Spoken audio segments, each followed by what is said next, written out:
This audio is brought to you by Muslim Central. Please consider donating to help cover our running costs and future projects by visiting www.muslimcentral.com/donate. Dealing with in-laws and the role of grandparents continued. Now I want to move on to something a little different, Idris. We know that parents are always concerned for their children, and once you're a parent for life. But now you're at a stage where your son or daughter is embarking on a new beautiful journey of marriage. They've become married, they're starting up a whole new life of adulthood, learning all about it. How do we advise the parent to emotionally release their child so that they can open up their wings and fly, as it were? There is a fundamental difference between nurturing and support as opposed to interference. And that point must be made. I think we are adult enough, we are insightful enough. When you look at a situation around us, you would know, for example, whether you are interfering, whether there is a degree of tension on the part of the other. And you need to respect that, because really it is so painful for young girls who get married. They go into a home there, a totally new environment, often initially alien, that we forget what they go through, the mental torture, the kind of adjustment. So in-laws, parents, for example, need to release their children. And if, for example, long before they've got married, through their own conduct and behavior, they have shown how they could disagree agreeably, then the young boy and young girl would have learned what life is all about, how to deal with conflict, why there's a need for you to adapt and change. Because what saddens me, really, that people find it so difficult to reconcile, so difficult to understand that in the early days of marriage there are going to be issues, and it is how we deal with those issues. And parents who have led a full life, they need to release the children so children themselves could enjoy their life.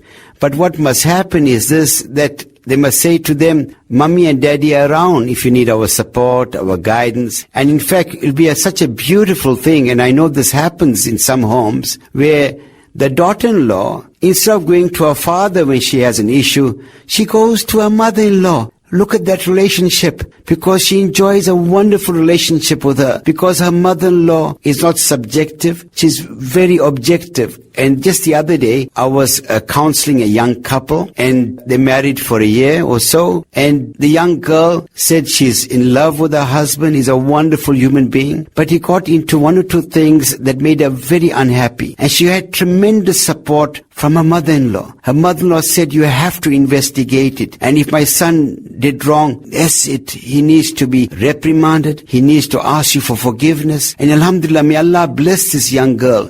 Many a young girl would have left the home, but yes, she left temporarily. The whole idea for her to recollect her thoughts and to give this young boy an opportunity to learn from his mistakes, because we are fallible human beings. Yes, mothers and fathers, I know you love your children.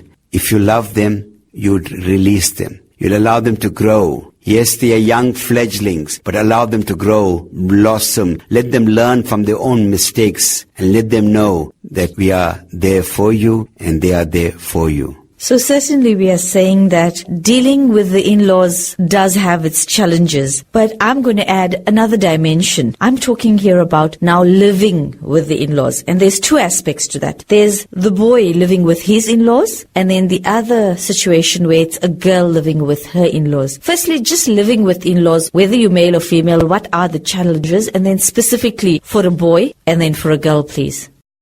There are many challenges. I think initially there is a whole issue of privacy. And when you are staying in the same household, sometimes, you want to be free, you want to express your love, and you want to be romantic. You want to call your wife my shushu babulina and my sweetheart, and a whole range of things. And because you are staying with your in-laws, the girl staying with the mother-in-law, somehow or the other, she tends to be very inhibited. It depends again on the kind of mother-in-law she has. And I think all relationships require an opportunity to grow, opportunity to consolidate, to blossom. They have challenges, and it is in the initial start of the relationship, or rather the initial part, where they can consolidate the relationship, and perhaps they require a lot of privacy. But if economic constraints have dictated they stay with their in-laws, alhamdulillah, then the parents themselves must also, in a sense, adapt their own lifestyle a bit without really making it difficult for them, so that their son and daughter-in-law could feel free enough to express themselves and to enjoy each other without them always looking at their back. Now, on the other side of the coin, and I know it is pretty common these days also, and I find nothing wrong with it personally, where the son is staying with his mother-in-law. And what is critical in that relationship also is that the mother and the daughter, because of their relationship, it's often a very strong relationship, and whenever there might be an altercation or disagreement, the mother-in-law could react very negatively. She could be very subjective, and this creates another dimension.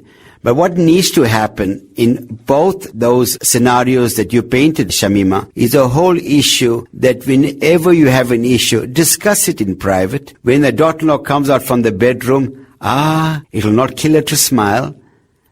Must she indicate to the in-laws, I had a tough night last night with your son. I hate him. They come out sometimes constipated, and it affects rather the whole culture, the whole environment at home. Because she and neither the husband have learned how to cope, have not learned how to disagree agreeably, and how to deal with conflict. So there are many dynamics, right? But I believe very fervently that when you, as a human being, know how to deal with others, you can live in any situation. And of course, Allah is a merciful Allah. He will bless you when you look after your parents, and more so in your same home, because you're in contact with them, you are responding accordingly to their needs. And now we're going to be talking about grandparents. Those lovely people that just adore their grandchildren. What positive role can grandparents play in, firstly, their grandchildren's lives, but also in helping their children's lives become a little easier? Grandparents, we cannot thank them enough.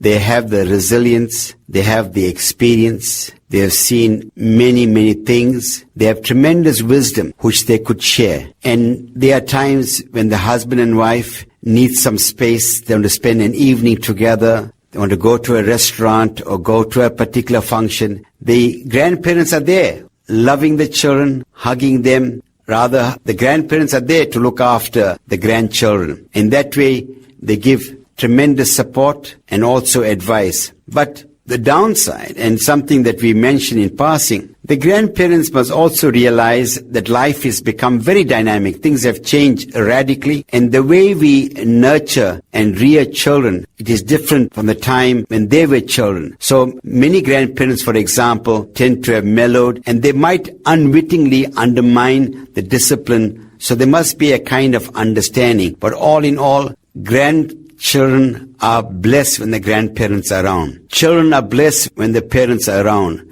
And can you imagine the kind of stimuli and benefit that can accrue in this kind of situation? Idris, what are your concluding remarks now on this topic that we've dealt with quite extensively, where we spoke about in-laws as well as grandparents? For me, it's about one's own maturity. It's about one understanding the purpose of marriage. At the same token, understanding the purpose of life. Often, we get into arguments and debates that are irrelevant. And we need to look at life in its broadest context and see that there are other people in the world who are trying to survive, who have great difficulties. It's about them trying to eke out an existence. And if you look at the issues that they are being challenged with, then you would show little more gratitude, inshallah. And it's about understanding that in my relationship with my spouse, to what extent are we helping each other to align our activities every day, to align it with our purpose as to why we are on this earth. It's about understanding what is important as opposed to what is irrelevant and trivial. And inshallah, once we have that purpose and a clear goal, it will make a huge difference. Topic 7. Dealing with conflict. Dealing with conflict. The longer you live, the more you will realize the impact of attitude on life. Attitude is more important than the past, than education, than money, than circumstances, than failure, than success, than what people say or do. It is more important than appearance, giftedness, or skills. It will make or break a marriage, or even a home. The remarkable thing is this: we have a choice every day regarding the attitude we will embrace for that day. We cannot change the past. We cannot change the inevitable. The only thing we can do is play on the one thing we have, and that is our attitude. I am convinced that life is 10% what happens to me and 90% how I react to it, as it is with you. Similarly, it is your attitude to the challenges that beset you at home that will determine your happiness. Conflict does not necessarily have to be negative. In fact, it is an opportunity to reappraise your relationship with your spouse. You are certainly in charge of your own attitude. This is our topic, dealing with conflict. Now, we're talking about dealing with conflict, but with special reference to the home and marriage and spouses dealing with conflict with each other. Idris, is there a way that you can recommend to couples on how to handle conflict so that they can achieve mutual understanding? There are many ways that I can recommend, but the one way that I feel perhaps can help couples come to some mutual understanding, it's very simple. And what really happens here is that whenever there is a situation of conflict, it's important to state the purpose of the discussion. In other words, whenever there's a conflict, if a discussion begins, it must be very clear as to why you're discussing. And you could agree that we are discussing the situation because simply we want to have a solution. And if both parties are solution-driven, then it makes a huge difference, because you may say, but Idris, that is so simplistic. No. In fact, if one of the parties says, well, you know what? There's no solution to it. Secondly, you're wasting your time, and this is what you think, or the idea of you want to be right. In other words, it's about intentionality. We got to say we are discussing it because we want to arrive at a solution. And then if you are the person that is, and the man is the Amir of the house, so what happens here is this: you make it very clear that both of you are there to give your respective views about the problem. In other words, you recognize there is a problem. You recognize that you have a particular view and perhaps she has another view. And then what you need to do, you need to describe the problem as you see it, and get your spouse to describe the problem as he or she sees it. So it's a discussion. Yes, it is a discussion. It's not about how they see each other, but how they see the problem. In other words, they are sharing the different perspective.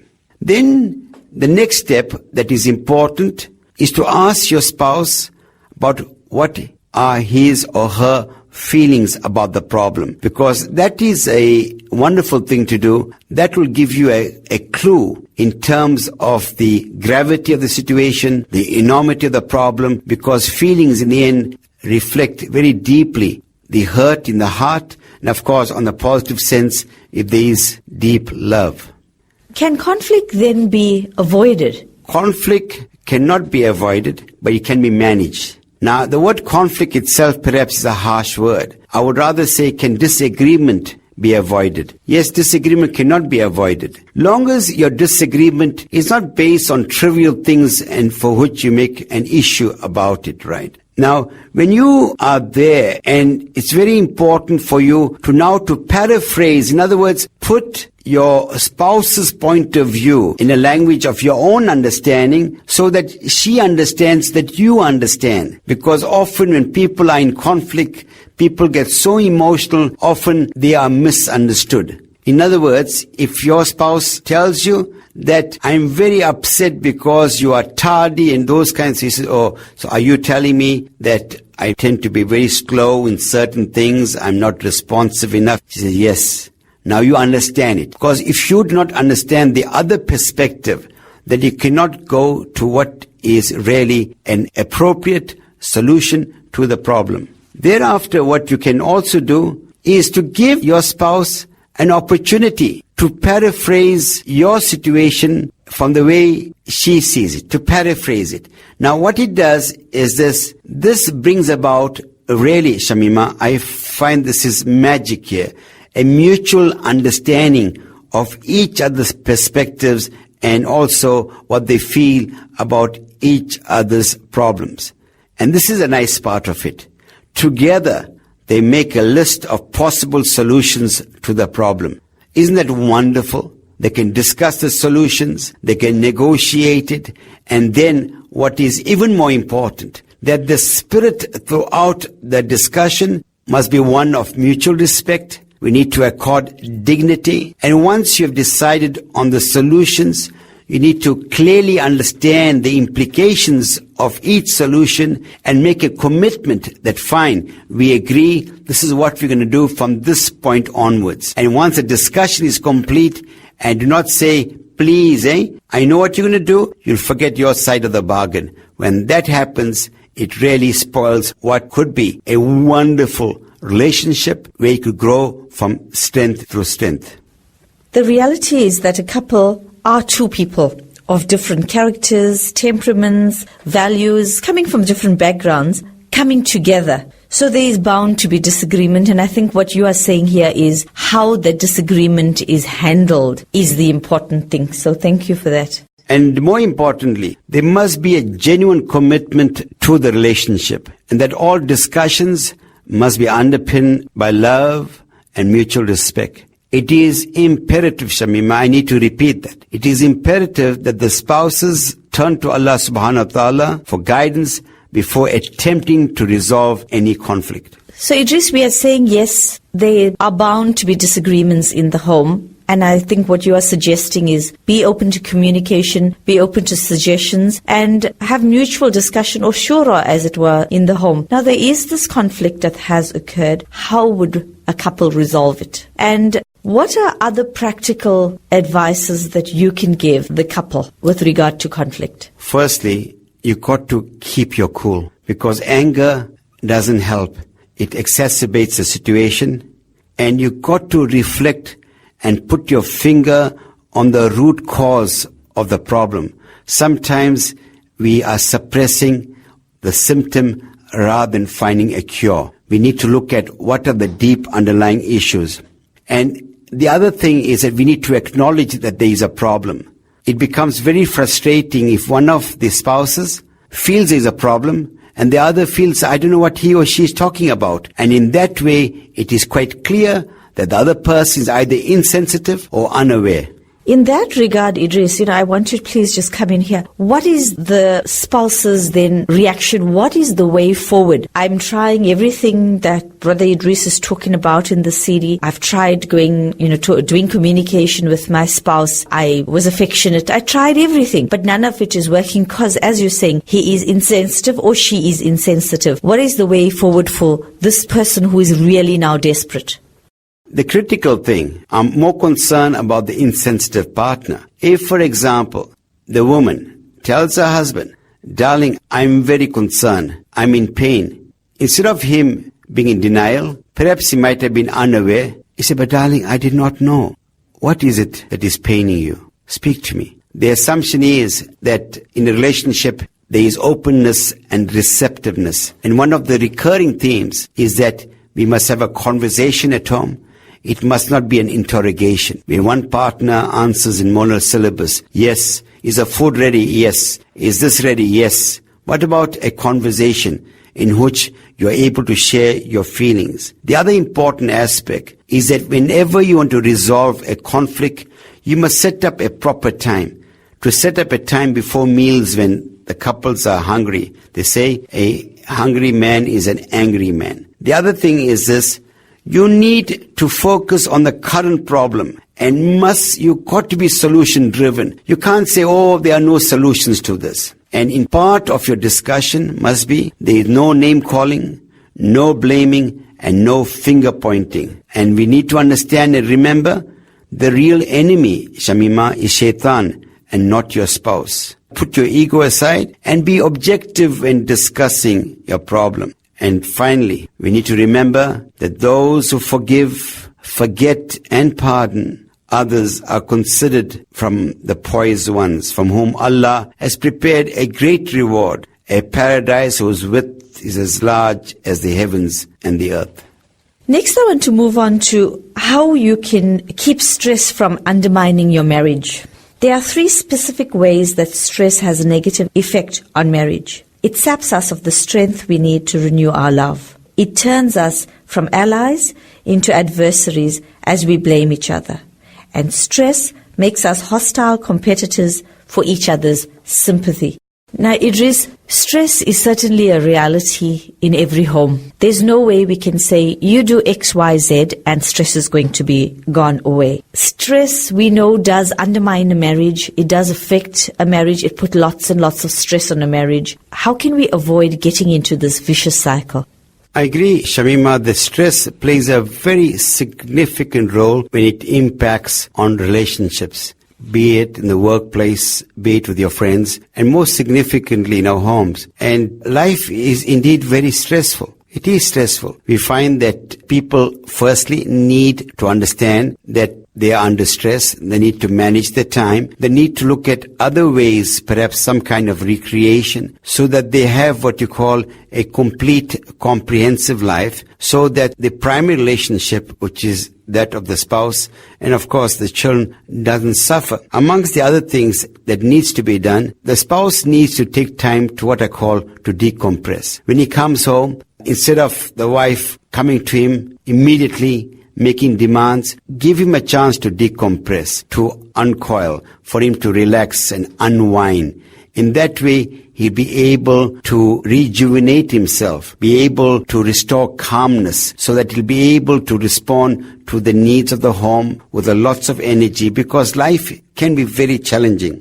The other wonderful thing that needs to be done is that we need to give each other time to, for example, to gripe or to complain, where the wife would say, darling, I had a terrible day today. This is what happened. And you say, oh, come here, my shoo-shoo. Come, let me hug you, right? How are you feeling now? And because people want to speak, they're not looking for solutions necessarily, but if they know that the other listens with love and empathy, it makes a big difference. Similarly, the husband can complain and gripe about some situation, because life is not a bed of roses. And one of my favorite sayings that I've come across, that life is a campaign and not a battle. It has its defeats and its victories. And the other important thing is to find out really what is upsetting your partner. If you find, for example, and if you are aware that your partner has been very quiet, even when you have expressed your love for her, there isn't a response, something is worrying her. So what you do is to find out what is it that appears to be troubling you. And when you show a genuine sincerity and commitment, that would really inspire the other to speak and to share.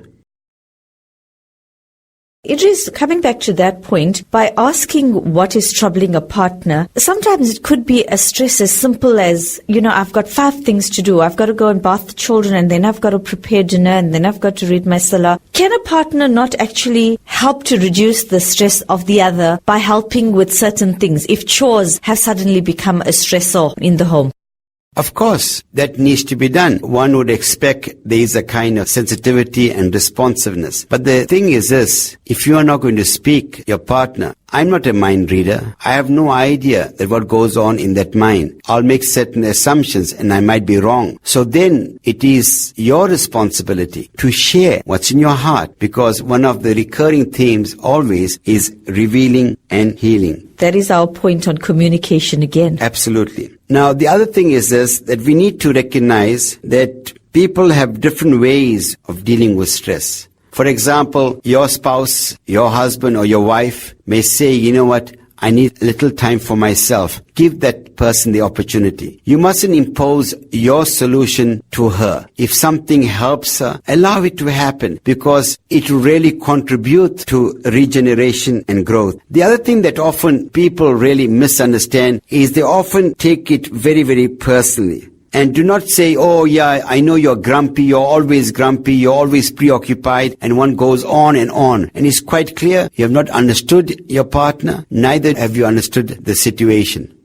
Idris, where does prioritizing tasks come in here in helping to reduce stress? Can prioritizing activities help to reduce stress? Yes, we need to look at coping skills. We need to understand what are the stressors and help each other. For example, if you have a tendency of procrastinating, then that will create a different kind of stress. The other things very quickly that can be done, we need to change the scenery around. We need to, for example, be empathetic. We need to embrace each other. And there must be a degree of selflessness in everything else. If you are coming home and say, as soon as I go home, I want my wife to listen to everything I've gone through, and you don't listen to her, and that is grossly unfair. The relationship is about two people where they have a commitment to the sacred institution of marriage. So there are many things that need to be done, and I have no doubt in my mind, if we spend time and reflect on who we are, I have no doubt you'll be able to transform a home from one that perhaps there is sadness to one there is joy, exuberance, love, affection, togetherness, which is so important to underpin any relationship, and especially one that will contribute to marital bliss. And one of our du'as should always be, oh Allah, give me barakah in my time. Absolutely, because we do not turn to Allah enough. We never do that. Topic 8. How to increase happiness in a marriage.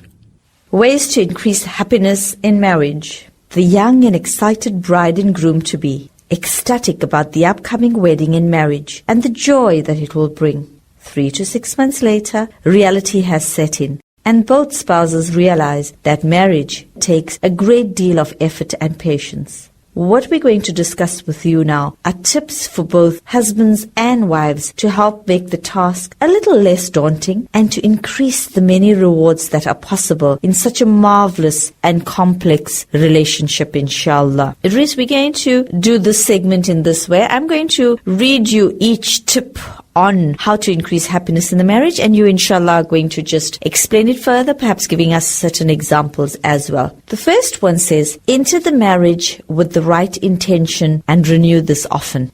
That is fundamental to that relationship. If your intention is not pure, then you not expect any kind of happiness. There'll be titillation, of course, but not true happiness. The fundamental thing that needs to be done is to marry so that you please Allah subhanahu wa ta'ala. And in that way, inshallah, there'll be blessings in the marriage. And also, this whole marriage will really be an act of worship. And inshallah, you'll find peace of mind, also tranquility of heart, and you'll be able to cope with the kind of challenges that you are faced with, because you understand that life ain't a bed of roses.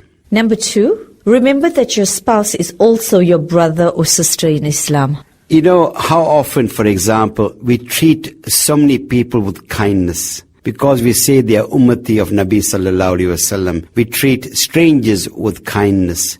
But we forget that your spouse also belongs to that humanity, also belongs to the ummati of Nabi sallallahu alaihi wasallam. And also that your spouse is someone else's brother or sister. In that way, we recognize that to hurt someone is unacceptable. What we need is compassion, caring, consideration.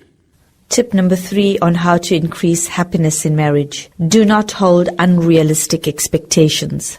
If you hold unrealistic expectations, then you're going to be disenchanted. Remember, the world is not Jannah. It's not meant to be a perfect place. As human beings, we are imperfect. We are going to make mistakes, but it is important to learn from those mistakes. We need to have realistic expectations. Often many of us have a kind of pure romantic notion of marriage, which emanates from fairy tale books and not from reality.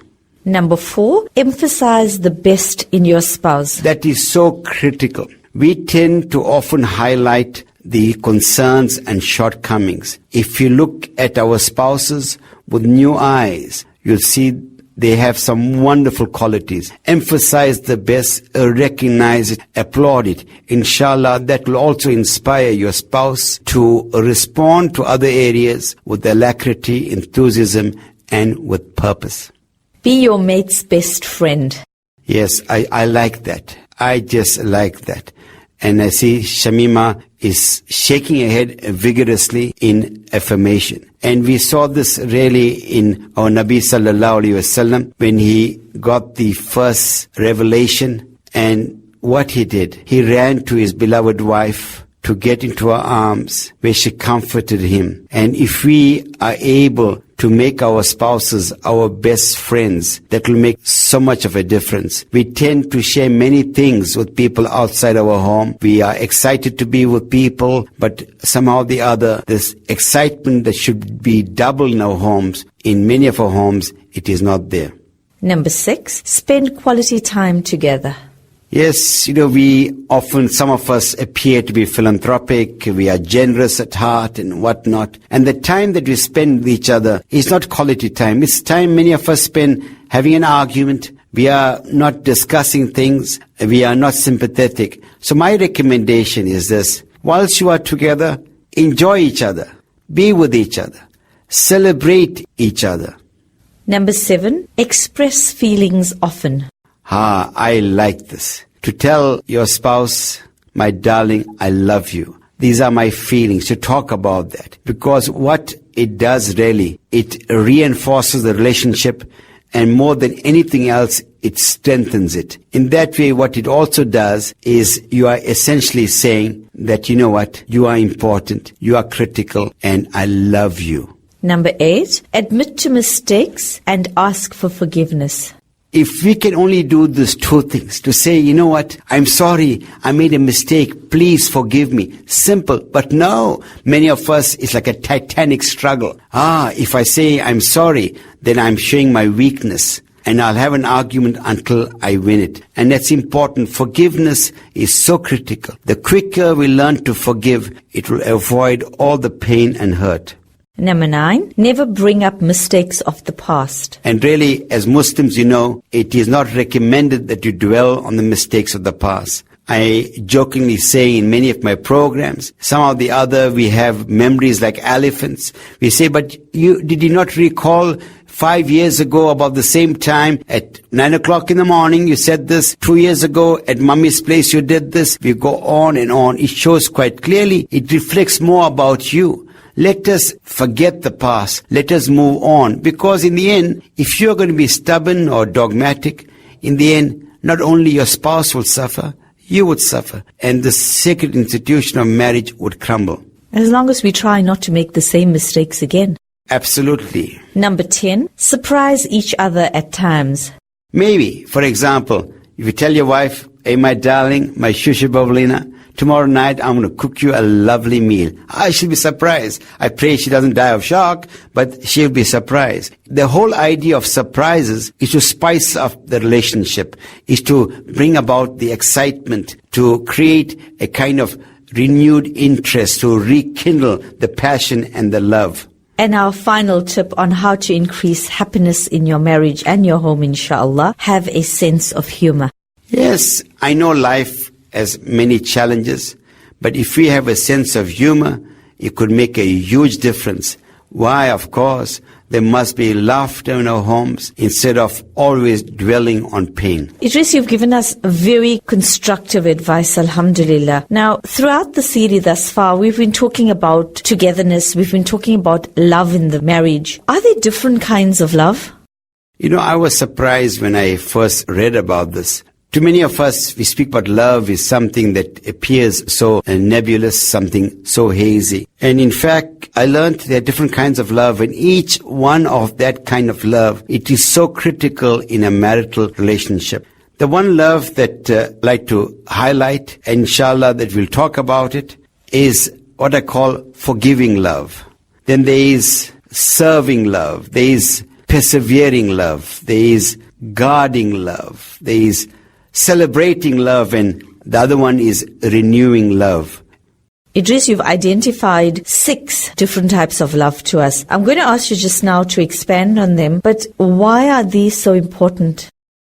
To me, these are expressions of love that are a secret to an invincible, rock-solid marriage.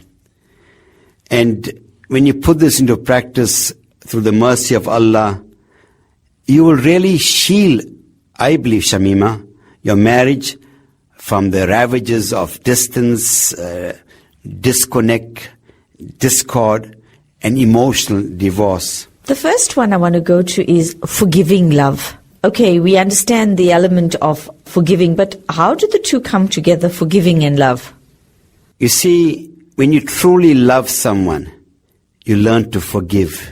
And forgiving love, really, what it does, it heals and helps spouses feel accepted and connected. What it offers is like a fresh start after you have offended and hurt each other. And it really gives a new spark to the relationship. And that is important, because forgiving love really helps you to reconnect after you have hurt one another. It's like this, often when you go through a problem, when a person forgives because of that love, it really equips you to communicate a very deep level of acceptance for one another. And it also shows that you have the capacity and the resilience to recover from the pain that you also inflict on one another. It helps you also to work through your offenses.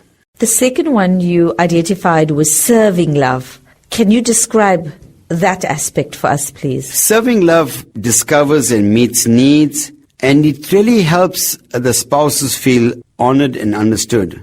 Serving love also helps you discover and you really meet each other's deepest needs. Allah subhanahu wa ta'ala has created you and your spouse with physical, emotional, psychological, spiritual needs. And it is an opportunity for each of the spouses to respond to those needs. Sometimes you might just, Shamima, it does happen. You might feel reluctant to express your needs to your spouse. But when you are there to serve, when you know that you are there to serve as a sense, not like a slave, but serving your partner, it will make a huge difference in the way you respond to the needs, because we realize that we are there for each other, and it is how we are able to connect with each other. In that way, we will help to serve each other. How would you then explain the third one, persevering love? Persevering love really is about when you have different kinds of challenges, and you find that when you have persevered and worked towards something, it helps you to go through trials of life. For example, when the wife supports you in your own challenges, and although she also goes through some kind of deprivation, some kind of difficulty, if let us say your husband or your spouse is out of work, that persevering love really sustains you throughout this period. What is your understanding of guarding love? Now, guarding love, to some people, really, basically, you are saying that you are there to protect your spouse, shielding her. Like as we are told, we are garments unto each other. And also, we need to look at the threats to marriage, guarding her from the threats to marriage. What are some of the things that we can look at? Maybe they are threatened by many forces today. Sometimes outside forces, it could be job stresses, it could be sexual temptations and worldly distractions. It could also be some other kind of forces within the home. And in that way, when you have that guarding love, you are helping each other and protecting each other from that which has become really a painful reality. Now I think we're moving on to the positive ones. The next one that you had identified is celebrating love. Now to me this invokes the mood of happiness and hope. What we fail to do, often, we do not celebrate our spouses. I'm not speaking about purely in terms of the intimacy in the bedroom. It's about celebrating them in public and in private. It's one way of saying, you know what, that's my wife. I love her. Talk about her, right? Without going overboard, of course. And in that way, once you celebrate each other in private and in public, in the confines of your bedroom and in any other place, that will help the relationship to strengthen. And it's about saying, I love her. You are not embarrassed about your spouse. The last one is renewing love. Now this one again creates for me the image of hope and the image of there being a future, a tomorrow, not just an end. I'm reminded when you asked me this question about a brother who embraced Islam. And he said in his talk that I embraced Islam in 1977. Then he asked all those people who were in the audience who were born Muslims. And he asked them, have you embraced Islam? And that's a very important point. That for us to be constantly reminded of our vows, of our commitment, the nikah, the sacred institution of marriage, and we continue to renew it, to rekindle it, to put different kinds of energies in it, so that we are able to endure any kind of trial and tribulation. Topic 9. Harmony in the home. Assalamu alaikum wa rahmatullahi wa barakatuh. My dearest brothers and sisters, it gives me tremendous joy today to speak to you about marriage. And in my introduction, I want to really reflect on why we as Muslims are having serious problems. Of course, there are many reasons, but it saddens me when I look at people and they say, oh, it's my wife again, oh, it's my husband again, and there does not appear to be any hope. I found, really, in my own experience consulting with people, connecting with people, is a fact that many of the couples have forgotten that there is life also outside marriage. Many women are oppressed in their homes. They're not given opportunity to grow, to read, to make a contribution to society. They're not even encouraged to have friends. Neither are they encouraged to develop certain skills. And what happens to them? These sisters especially are dependent entirely on marriage for their happiness. And in fact, when our beloved sisters have an opportunity to grow, make a contribution to society, then they will be able to get into marriage with renewed hope, knowing full well that they feel a sense of satisfaction because there is a feeling of self-actualization. They feel they're making a significant contribution, and they'll begin to see marriage in a true perspective. On the other hand, a man, sometimes, when he gets married, he might have had friends, perhaps very good friends. He might have played certain sports which gave him fulfillment. But then again, when he gets married, he says, well, I'm married now, there's no time for sports. My gosh, what a serious mistake. Then such couples would become entirely dependent on each other for their happiness. And that is very sad. Because being the ummati of Nabi sallallahu alayhi wasallam, each one of us need not only to be people that succeed, but indeed people of significance, of improving the quality of life, engaging the wider community, developing certain habits, contributing not only to your growth, but to the growth of society at large. And it starts off from you. You cannot change the other, but you can change yourself. And we need to take ownership of our life. We have only one life to lead. Yesterday, for example, when I was counseling a couple, and I asked this young girl, imagine if today was the last day of your life. What would you do differently? She said, I would show my husband love. I said, but what is stopping you? Should it be your last day before you want to do that? And that's an important part of our life. Every day is precious. Every moment is precious. The power of now. Not yesterday, it's gone. Not tomorrow. How arrogant are we? Do you think you'll be here tomorrow? Let us make a difference now. And I want to encourage my brothers and sisters to inculcate sound habits, have hobbies, make a contribution to society, be with your wife. Together you can do things. Get involved in some kind of social activity in your community. I have no doubt in my mind, through Allah's mercy, you look at each other with new eyes. Perhaps you'll fall in love again. In the public lecture that you delivered, you mentioned that one should not depend on one's spouse solely for one's happiness. And my take on this matter is that often one is defined through one's spouse, and unfortunately this is usually the case with the woman, where she's defined through her husband, through his profession, and then the cycle actually continues where you then as a female define through your children, and I know women who define themselves through their children's successes. And what happens is your children finally get married, they leave the home, and this woman is left all alone, and she suddenly has to discover herself. Am I right in this? And why is it that you said we should not depend solely on each other for our happiness? You find, Shamima, that those individuals that depend on each other for their happiness, then they are going to be disenchanted. That means my mood, my happiness is dependent on my husband's mood. If he's happy, then I'm happy. Yes, I have no problems with that.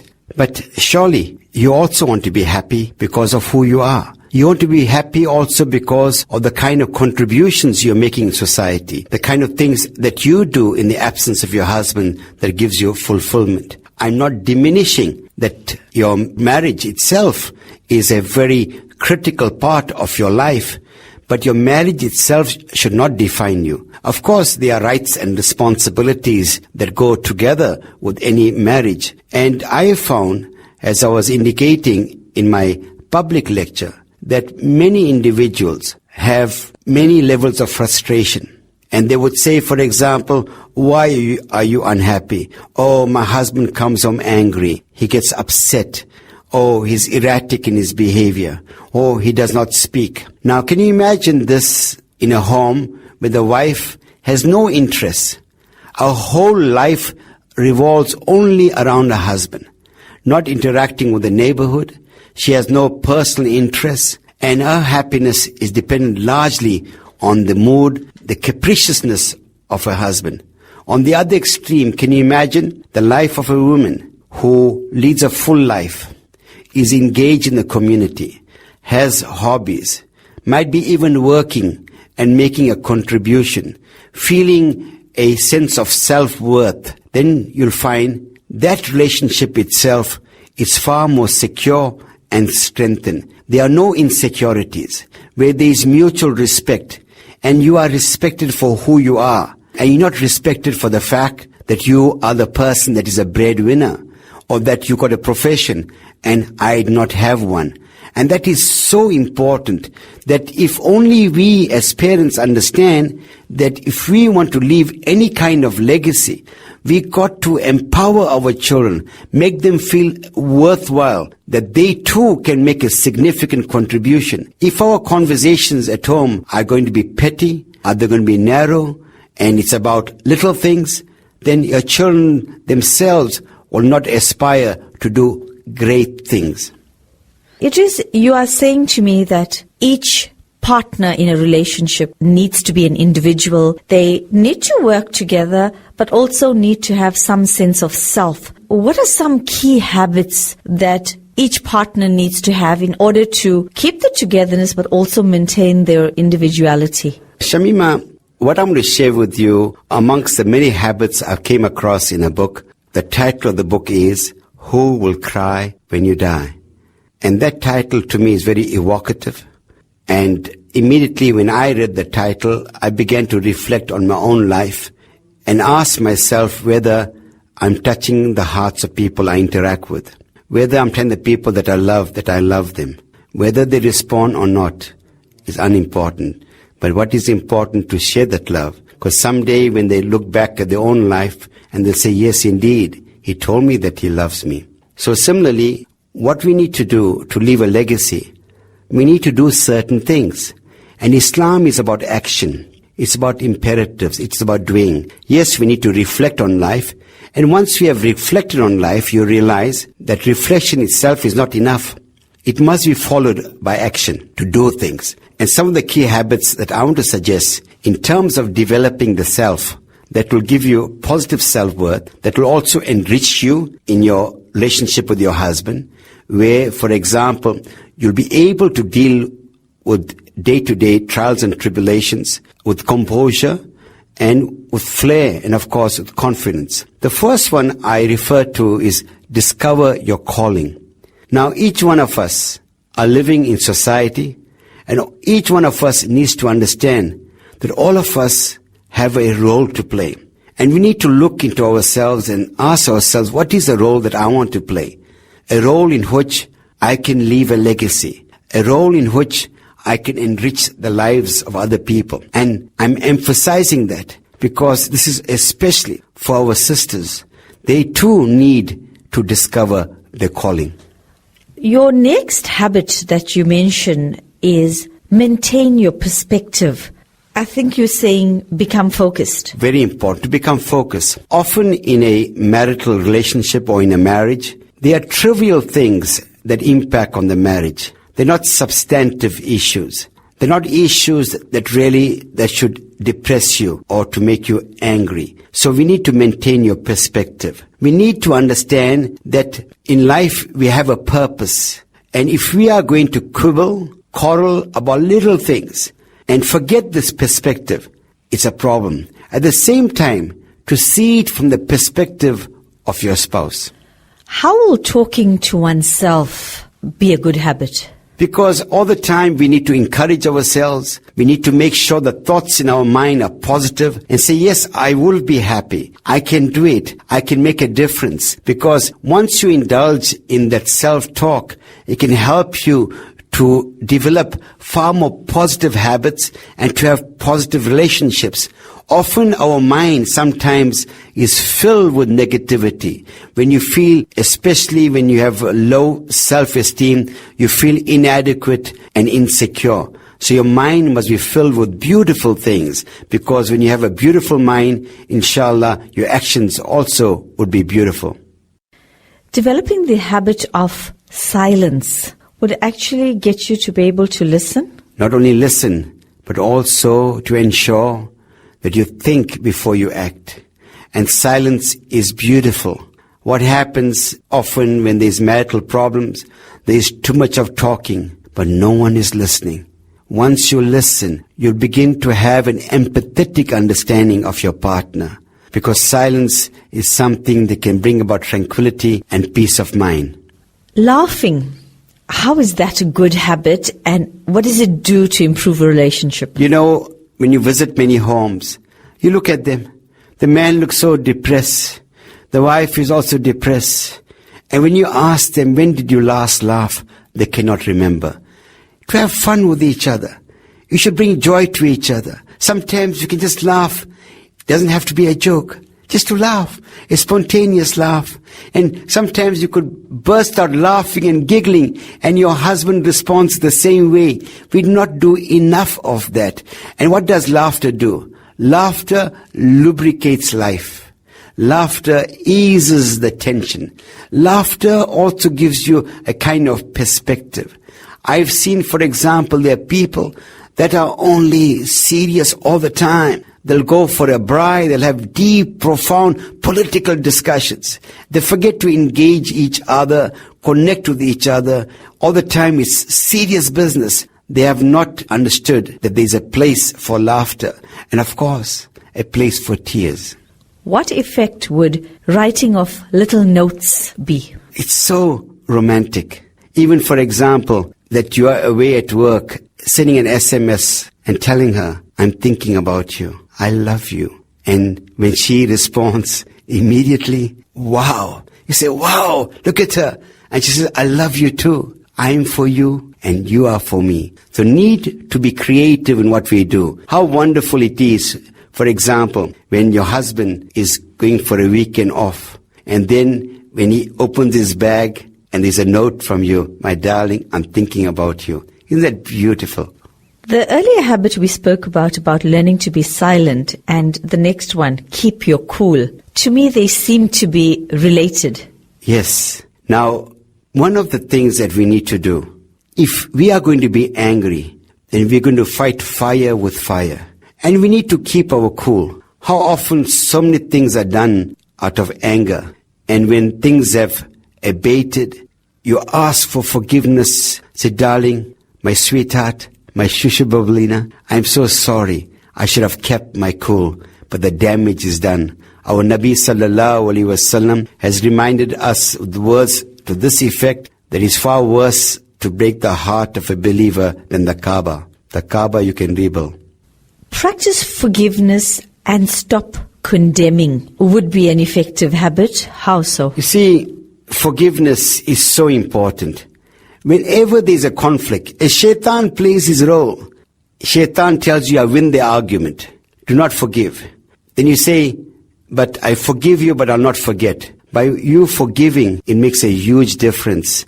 It can rekindle the relationship. The whole idea is that we are human. We are going to make mistakes. So it's very important for us to practice forgiveness. And in doing so, we will not condemn each other. How can you condemn your life partner?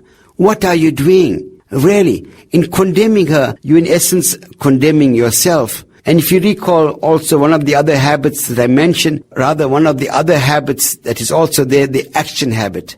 It's one thing what goes on in your mind.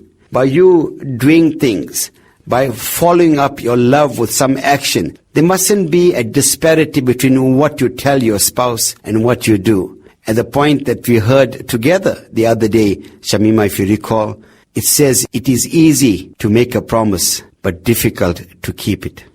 The next habit I want to move on to is don't be too hard on yourself. Yes, sometimes we tend to be too hard. We blame ourselves, self-castigation, we rebuke ourselves. And in doing that, then you are really being unfair. You must understand that I made a mistake, that we need to learn from our mistakes. Every mistake should be a teachable moment. And if you are hard with yourself, really I would expect your spouse to say, you know what, don't be too hard with yourself. You made a mistake. You mustn't on the other hand say, yeah, you deserve it. You're not hard enough. The next one I want to move on to is, I think, look at the bigger picture. Stop thinking tiny thoughts. When you think tiny thoughts, you're going to be petty. You'll feel a sense of insecurity. You'll begin to speculate, and you would really do whatever that is wrong. And really what is needed today is not tiny thoughts, but big thoughts. Thoughts that liberate your mind rather than those thoughts that really make you live like a claustrophobic existence. Tiny thoughts that do not enrich and empower you. Your thoughts should be about bigger issues. If trivial things impact on a relationship, then it worries me. The whole idea of maintaining your perspective. Now, if we have to go back a track on the CD, how would a man or woman use these habits in its totality to improve their relationship with themselves and with their spouse? I think the most fundamental thing is for us to be self-aware. You must know exactly who you are. You need to know yourself. And if you know yourself, and if you know how you are reacting, that will help you to connect with your spouse. And to summarize that basically, what is important, essentially what I'm saying, is that for you to learn and grow as an individual, and once you grow as an individual, if you practice those action steps, it will make a huge difference in terms of the kind of maturity you'll bring to a relationship. In fact, those who do not practice these action habits reflect a mind that is insecure, reflect a person that has low self-esteem, reflects a person who doesn't love himself, and a person is not prepared to take ownership of his life, and a person who is essentially dependent on the other for that happiness. One of your habits that you mentioned was learn to be silent, and also the other one was keep your cool, which, we said earlier they were related. But I just seem to find that if a man or a woman remembers this dictum, it's going to actually help them improve on the relationship, because they're going to be thinking about certain consequences, and it goes like this. When you choose the behavior, you choose the consequences. That is so true. Because in life, whatever behavior you choose, you must be prepared to accept the consequences of that behavior. If, for example, you're going to say to yourself, when my husband comes, I'm not going to talk to him, I'm very upset with him, you pull your face. Yes, it will make him unhappy, but it will also make you unhappy. But if that husband leads a full life, he would say to himself, look at how immature my wife is, and I'm not going to allow her to diminish me. So the critical aspect is this: whatever decision one makes in life, be prepared to accept the consequences of such a decision. As they say, don't do the crime if you don't have the time. Can couples be so close to each other and doing so much together that they can actually smother or even suffocate each other? Yes. Sometimes I find that couples are utterly, emotionally, psychologically dependent on each other. Every little thing they do together. And I just find it, I'm not saying, well, they should not do it. If it gives them joy and fulfillment, so be it. But the critical aspect, we need space. Space to grow, space to reflect, space to disagree, to enrich each other through our diverse life experiences, to share what happens every day in our life. I'm not necessarily saying that women must go to work. I'm not saying that. If you are at home also, you can enrich yourself, your mind, and in doing so, you can contribute to the maturity and grow. How wonderful it is. For example, when your husband passes away, right, or your wife passes away, if you look back and you tell yourself, my gosh, I've learned so many beautiful things from him. And today, because of him, because of his attributes and Allah's blessing, I'm able to stand on my own 2 feet. I can fight my own battles. I have a high self-esteem. I can negotiate problems. I can navigate turbulent waters. I found Allah and our beloved Rasul because of him, because of his knowledge, his experience, how he enriched me, how he added really meaning to my life. And that is very important. What would the benefits be if a man or a woman says, today I choose to be happy rather than right? That is so beautiful, because the choice is yours. In life, and this is a recurring theme in our series, in life, you can choose your own attitude. You can tell yourself, I'm going to be happy, no matter what. Or you tell yourself, no matter how hard my husband tries to make me happy, I'm going to be sad. That's a decision you've made. So it is important for us to adopt the right psychological, mental attitudes, and those attitudes that develop first the interior landscape will externalize themselves in the landscape outside. For example, when you sometimes go to the sea, you look at the water, the movement. When you are happy, you see it almost so lyrical, like a rhythm, a beautiful rhythm. But if you are sad, even in the vernal landscape, you see sadness. It's about the mind. It's about your inner eye. It's about you. There's a couple who, alhamdulillah, have recently married, and everything is happy in the home. They're in total bliss. And as time goes by, the little disagreements come in, all right?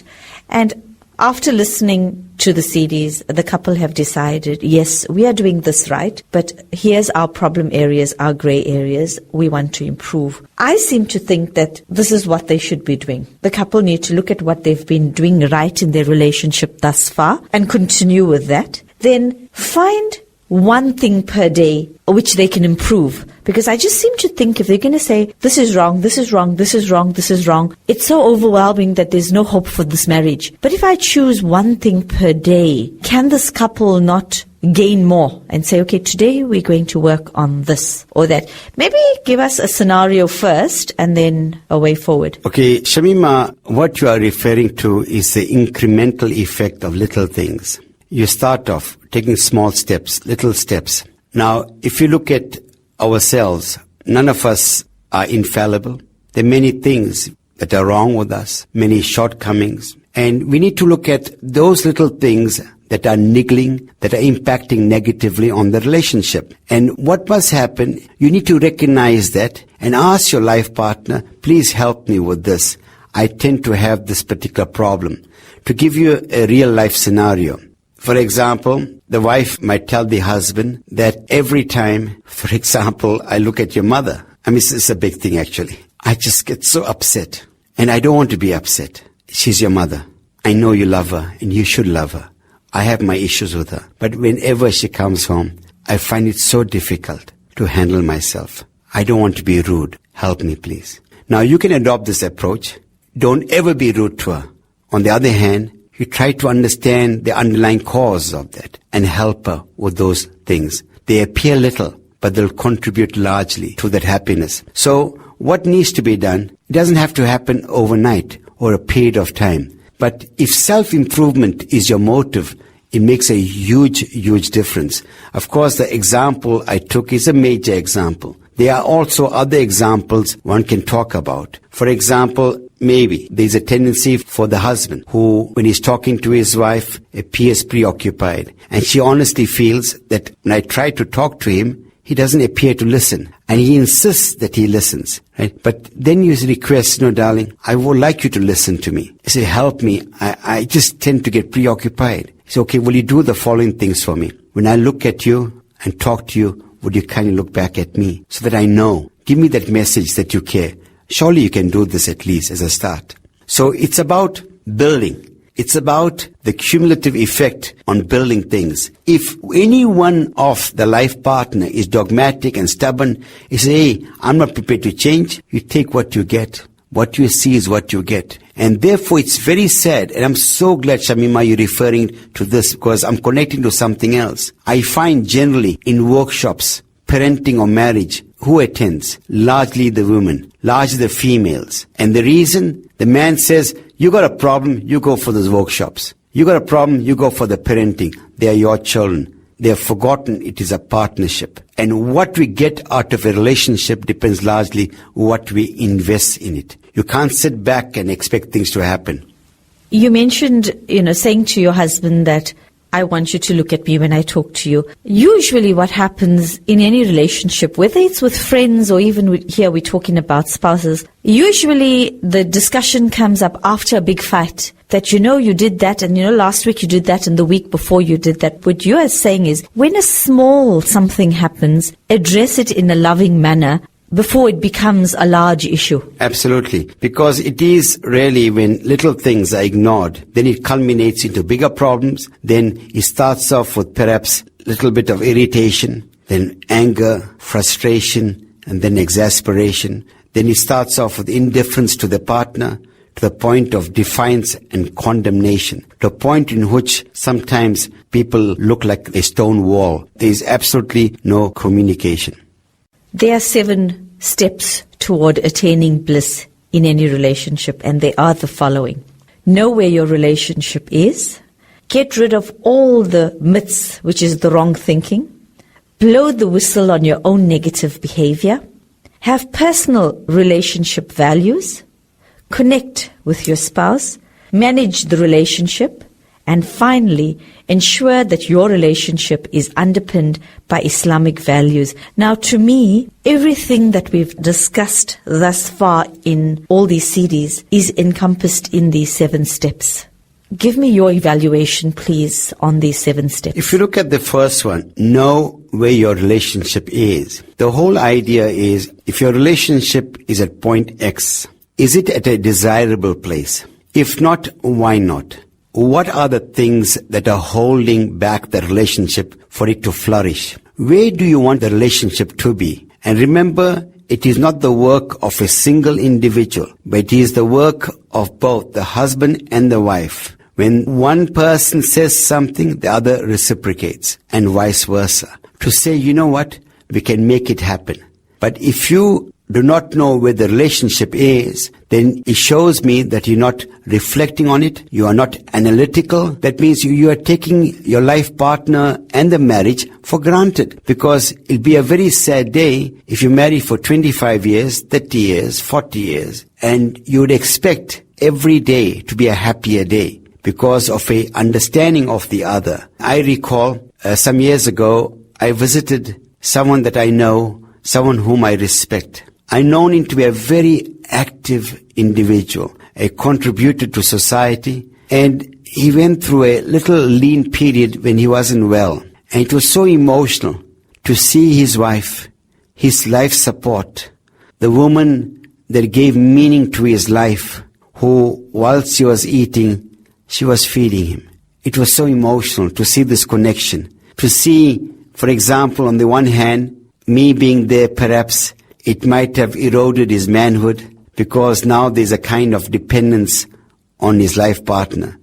Because in the end, what we looked for in the marriage is not something that you would need when we are truly married. What we really want is sympathy, understanding, and companionship.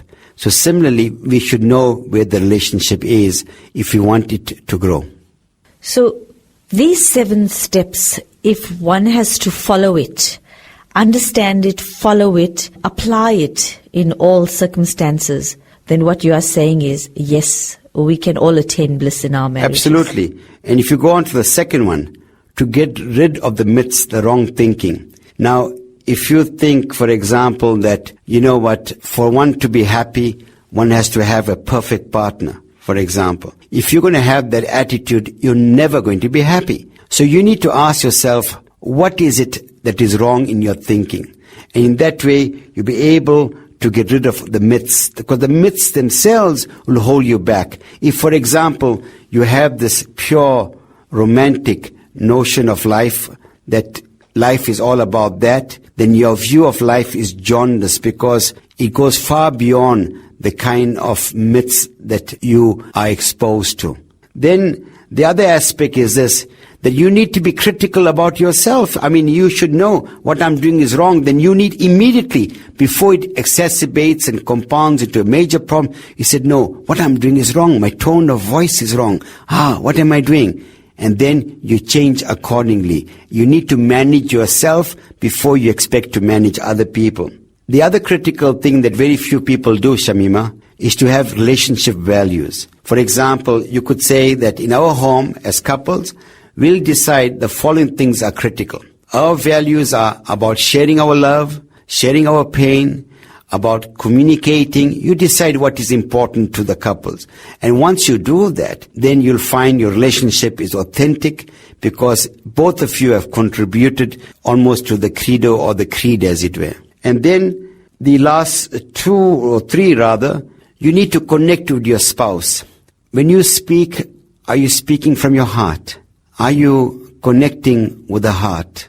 What is the level of communication? What about the sincerity? When you tell her that I love you, do you mean every word of it? Does she believe you? Is it followed up by action?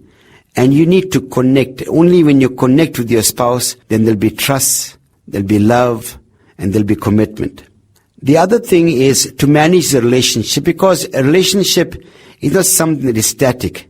The relationship will be under pressure sometimes because of external events, maybe because of internal dynamics.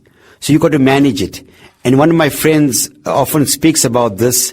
He said you need to service the relationship all the time to keep it alive. You need to contribute to it. And when both partners contribute to it, it makes a huge difference. And the last but not least, it must be underpinned by Islamic values.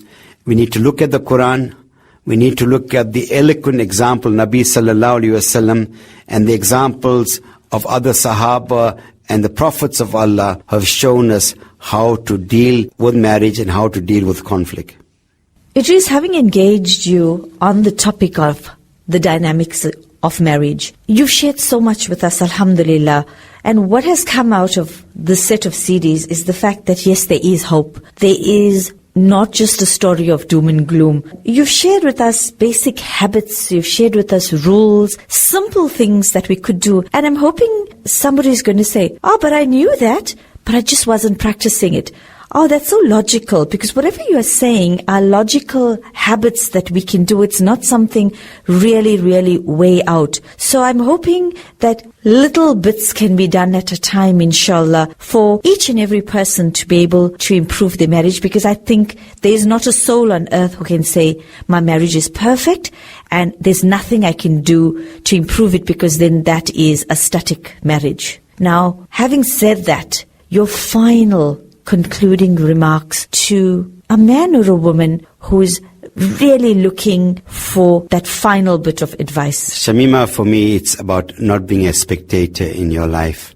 It's about understanding who you are, understanding to what extent you are exuding negative vibes of positive vibes, of taking responsibility. Because really, it is not so much who you are in the public domain, but who you are at home. That is to me your crucible or the acid test. There many people are hypocrites. They put on a cheery facade, yet at home they find it so hard to accord to the other the dignity and respect which they deserve. We need to celebrate our love. We need to get excited about each other. We need to do things differently. We need to be creative. We need to be forgiving and say, come on, we can do it together. Give hope, because people come from diverse backgrounds. Your partner may have a low self-esteem. Nurture her.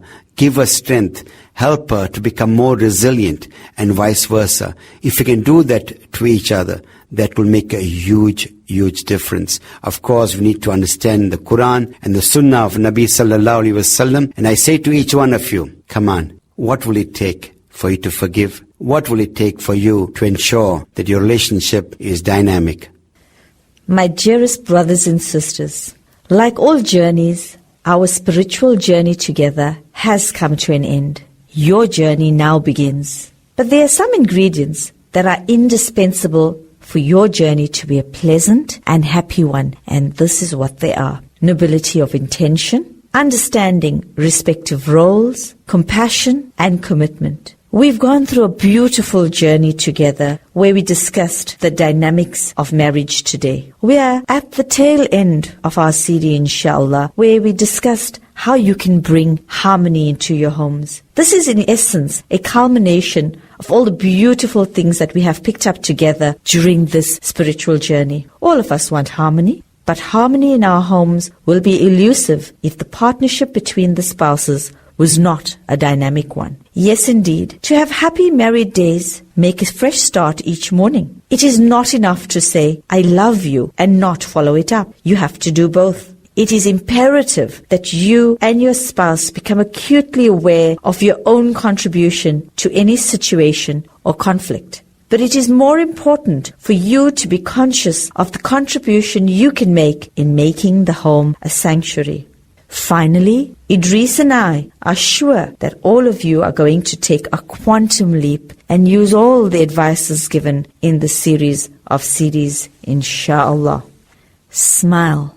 A smile costs nothing, but gives much. It enriches those who receive, without making poorer those who give.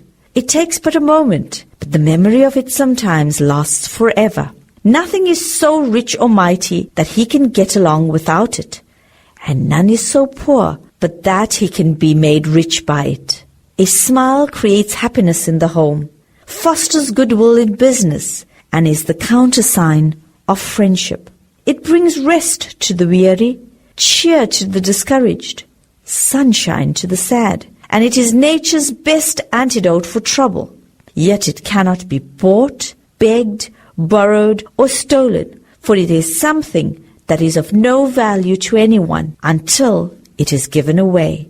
Some people are too tired to give you a smile. Give them one of yours, as none needs a smile so much as he who has no more to give. Remember, your smile is your sadaqah.